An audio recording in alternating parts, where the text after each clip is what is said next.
chegando até a ajuda. Os pais de Gabriel voltaram com ele ao Dr. Marcelo, o médico psiquiatra. Assim como na primeira consulta, o psiquiatra conversou primeiramente apenas com Gabriel e depois com ele e seus pais.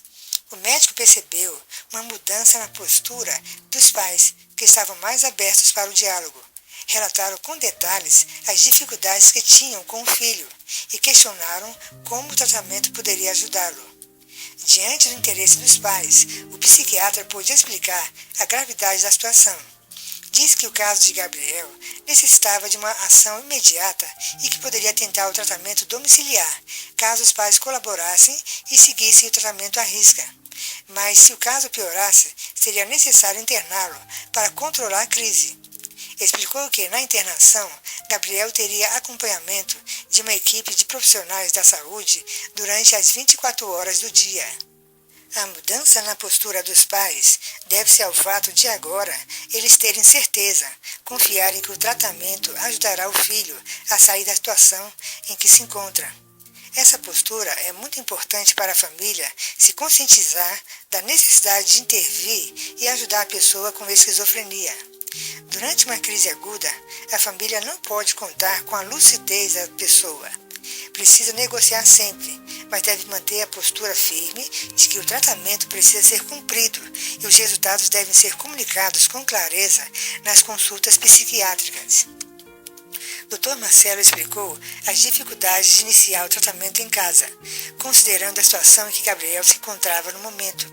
Seria preciso um acompanhamento bem próximo, observar como ele reagiria à medicação, o cuidado de não deixá-lo sair sozinho e cuidar para que ele tomasse os medicamentos nos horários prescritos. Além disso, explicou que a medicação poderia ter alguns efeitos adversos, relatando os principais e alertando que, se eles ocorressem, seria necessário levar Gabriel imediatamente para o hospital. As pessoas, em geral, têm uma ideia equivocada do tratamento psiquiátrico, principalmente por 2 motivos. O primeiro é que não existe um exame laboratorial que comprove que a pessoa tem a doença. O segundo é que o uso de comprimidos tornou-se algo banalizado em nossa sociedade e as pessoas não o levam muito a sério. Na realidade, durante a consulta, o psiquiatra está fazendo uma análise técnica minuciosa da pessoa, chamada de exame do estado mental, e levantando com a família informações importantes para realizar uma avaliação clínica criteriosa antes de receitar o medicamento.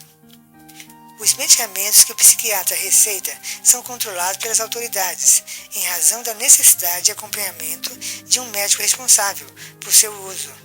Eles têm ações muito específicas no funcionamento cerebral. Portanto, é fundamental seguir as prescrições do psiquiatra e relatar tudo o que possa ajudá-lo a saber como a pessoa que está sendo tratada está reagindo. Os pais concordam em cuidar do filho em casa. O pai de Gabriel, seu Paulo, diante das explicações do Dr. Marcelo, decide tirar férias do trabalho para acompanhar o filho. Dona Márcia, a mãe, escuta tudo com muita atenção.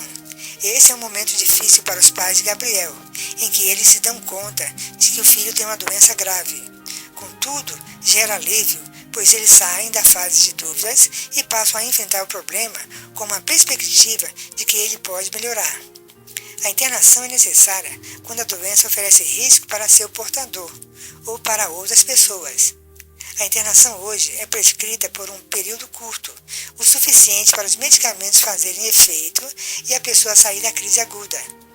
E a internação será discutida em pormenores no capítulo 4. O tratamento em casa tem suas dificuldades, como veremos a seguir. O psiquiatra chama Gabriel e, junto a seus pais, explica que é importante ele tomar a medicação, pois ela ajudará a diminuir seu sofrimento. Diante do médico e dos pais, o jovem concorda em tomar os remédios e voltar para a consulta na semana seguinte. Título: Mas qual é a doença? Tanto Gabriel quanto seus pais escutam o médico dizer que ele tem a doença e que os medicamentos vão ajudá-lo a se recuperar. Eles concordam em seguir o tratamento e colaborar com as orientações do médico, mas querem saber que doença é essa. Essa é uma explicação importante. O médico sabe da necessidade de esclarecer os aspectos da doença com base nos relatos de Gabriel e de seus pais, com a finalidade de iniciar uma relação de confiança com eles. Por isso, é fundamental para uma boa continuidade do tratamento. O psiquiatra explicou, com base nos relatos dos pais e de Gabriel, que as coisas estranhas que ele vem sentindo nos últimos meses são sintomas de um episódio psicótico agudo. O fato de ele ouvir vozes, boas ou más, que ninguém mais escuta, é um sintoma chamado alucinação. Sua crença de que está sendo filmado o tempo todo e de que há uma conspiração contra ele é outro sintoma, chamado delírio persecutório, assim como a atribuição de um significado novo para fatos corriqueiros, como na vez em que o vizinho colocou uma toalha amarela na janela para secar, e ele achou que o sujeito estivesse querendo dizer que ele era afeminado. Achou que o vizinho estava fazendo de propósito para provocá-lo e espalhar que ele era afeminado para todo o bairro.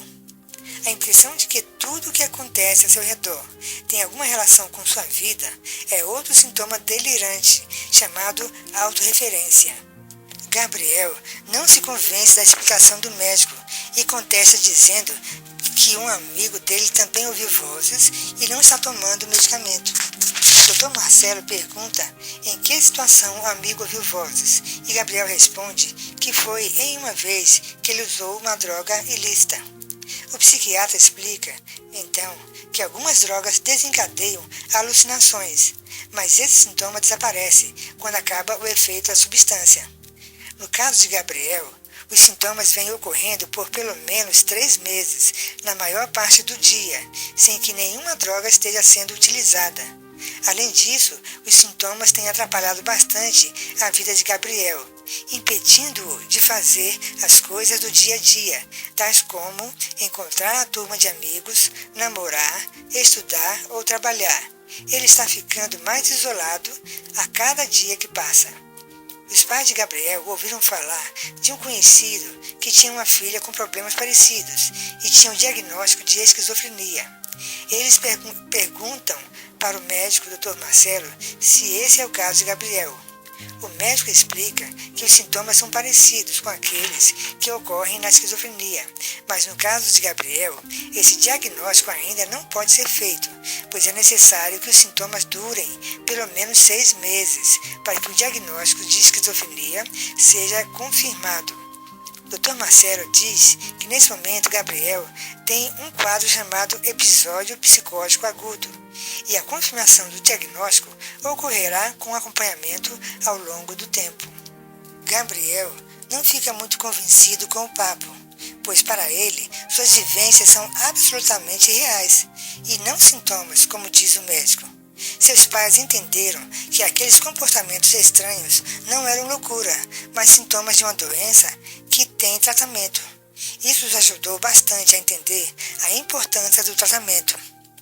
A experiência do episódio psicótico agudo é muito marcante, e quando a pessoa está nesse estado, tem dificuldade em aceitar que o que ela está vivendo são sintomas de uma doença. O argumento mais forte do Dr. Marcelo é que os medicamentos aliviarão o sofrimento de Gabriel. Isso faz sentido para ele, pois já não suporta mais viver como está. Entretanto, a família pode ajudar muito a pessoa, dando apoio, procurando entender a situação, sempre acompanhando e negociando quando necessário para que os medicamentos sejam tomados todos os dias e nos horários corretos. Título: Um percurso, de LCF. O meu percurso com a esquizofrenia começa em 1996, aos 23 anos. Eu comecei a ter sensações que eram diferentes das que normalmente eu sentia. Assim como Gabriel, personagem do livro, eu tinha uma vida produtiva, estudava e trabalhava.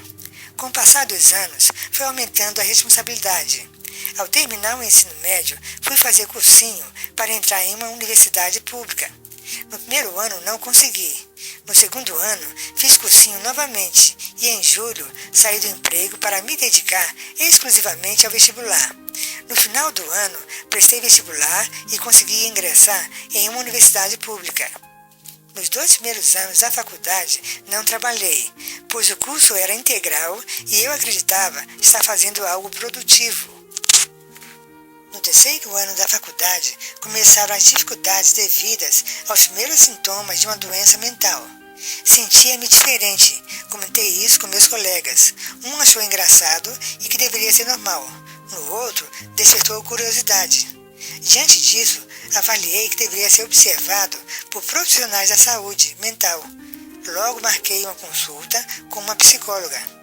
Comecei a passar regularmente em consultas com uma psicóloga. Fomos discutindo minhas questões e ela foi avaliando prováveis distúrbios. Depois de fazermos várias avaliações, ela concluiu que eu deveria fazer um tratamento medicamentoso. Portanto, indicou-me um tratamento com um psiquiatra. Marquei uma consulta com um psiquiatra. Na primeira consulta, discutimos minha situação e ele marcou uma nova consulta, mas não compareci, pois meu estado de crise estava bastante adiantado e minha família percebeu que eu estava bastante alterado e que deveria comparecer a um pronto-socorro de psiquiatria, Centro de Atenção Psicossocial, CAPS.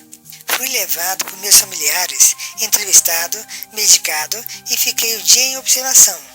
No dia seguinte, fui para um hospital psiquiátrico para ser internado e tomei os medicamentos indicados, mas depois de uma semana de tratamento, o quadro só piorava. Então minha família me levou para outro hospital que tinha uma clínica psiquiátrica. E aí fui observado por um psiquiatra. Ele começou a receitar os medicamentos antipsicóticos, pois diagnosticou psicose. Após 2 anos, tive uma segunda crise e voltei a tomar os medicamentos típicos. Em 2000, entrei para o PROESC e, após algumas consultas, passei a tomar outra medicação e foi fechado meu diagnóstico de esquizofrenia paranoide. Com o diagnóstico, procurei informações sobre a doença, como tratá-la e passei a aderir ao tratamento. Título: Uma convivência nem sempre fácil. O convívio familiar, quando um dos membros é afetado pela esquizofrenia, é marcado por momentos difíceis. É necessário muita paciência e compreensão de todos. É preciso entender que a pessoa está passando por uma situação de desorientação e que suas reações não correspondem àquelas que os familiares esperam. Não há regras para se ter um bom convívio, mas há algumas situações que podem ser evitadas, como veremos no caso de nosso personagem. Voltando da consulta, o pai de Gabriel abre os medicamentos que o psiquiatra forneceu e leva-os até o quarto do filho. Entretanto, para sua surpresa, o jovem se recusa a tomá-lo. Seu Paulo se irrita, pois acha que o filho deve obedecer-lhe e fazer o que todos haviam concordado ser o melhor. Mesmo depois de uma acalorada discussão, Gabriel continua negando-se a tomar os medicamentos. Com o tempo, ambos aprenderão que nessas situações não adianta bater de frente com a pessoa que tem esquizofrenia. O melhor caminho é procurar entender a causa da recusa. Dona Márcia não sabe o que fazer ao ver a discussão de seu Paulo com o filho. Ela conversa com o marido, dizendo que mais tarde falará com Gabriel. Depois de algumas horas, ela vai conversar com o filho em seu quarto, dizendo que ela e o pai estão preocupados com ele. Pede para ele tomar os medicamentos e ele se nega terminantemente. Já fragilizada pela consulta e pela discussão de Gabriel com o pai, Dona Márcia começa a chorar diante do filho e seu marido precisa levá-la para a sala e consolá-la. Os pais de Gabriel estão repetindo um padrão de comportamento do qual não se dão conta. Essa é a melhor forma que aprenderam para lidar com os filhos. Nessas situações, é comum que os relacionamentos sejam emocionalmente intensos. Apesar de eles estarem buscando o melhor para o filho, sabe-se que discussões muito intensas não ajudam a pessoa com esquizofrenia. O caminho mais promissor é o do entendimento da vivência da pessoa com a doença e da negociação. A irmã mais nova de Gabriel, Júlia, chegou da escola e ficou sabendo pelos pais o que estava acontecendo. foi conversar com o irmão e perguntou o que estava acontecendo com ele. Gabriel, que conseguia contar para a irmã suas experiências, falou que o médico é bem intencionado, mas as vozes disseram para ele que os medicamentos foram substituídos por veneno. Por esse motivo, ele não iria tomá-los. Quando Júlia entendeu por que Gabriel não queria tomar o medicamento, ela pôde negociar com ele. Júlia percebeu na caixa de um dos fármacos um número de telefone de atendimento ao cliente. Ao lado de Gabriel, ligou para o laboratório e disse que desconfiava que o medicamento pudesse estar adulterado. A pessoa que atendeu pediu informações que estavam na embalagem e nas cartelas do medicamento. Depois de um tempo de espera, confirmou que ele não era adulterado. Assim fizeram com os outros 2 fármacos. Júlia procurou mostrar para Gabriel que não era da primeira vez que as vozes o enganavam e que os medicamentos eram para ajudar e não para prejudicar. Só então Gabriel concordou em tomá-los. Por mais difícil que seja no início, é preciso estabelecer canais de diálogo com a pessoa com esquizofrenia e entender seus motivos. Nem sempre esse é um caminho fácil, mas ao longo do tempo é o mais eficaz. A pessoa com esquizofrenia, mesmo em uma crise aguda, tem condições de perceber quando as atitudes e conversas com os familiares são bem intencionadas. A pessoa pode ter dificuldade em aceitar certas coisas. Por exemplo, se os familiares falarem que o que ela está vivendo não é real, que é só uma doença, pois para ela as coisas estão acontecendo. Sempre que possível, é bom evitar confrontar a pessoa com a doença. A compreensão de que o que se está vivendo é uma doença vem com o tempo, e a ajuda dos profissionais da saúde contribui muito para tal compreensão, como será visto ainda nesse capítulo. Início da melhora. Após o início do tratamento, as pessoas, sobretudo os familiares, esperam que os resultados apareçam rapidamente. Na esquizofrenia, para que os tratamentos apresentem resultados, o processo se dá em uma escala de semanas a meses. É preciso manter a esperança realista e a paciência. Entretanto, as melhoras podem ser percebidas já no intervalo de alguns dias, como veremos no tratamento de Gabriel. O início do tratamento foi acompanhado de perto pelo Dr. Marcelo. Gabriel sente sintomas diminuírem. As vozes aparecem com menos frequência e diminui a sensação de estar sendo filmado e perseguido.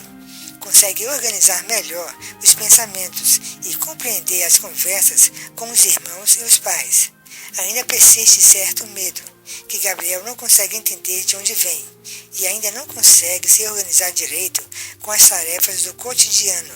Seus pais acompanham-no às consultas com o médico. Gabriel fala muito pouco nas consultas.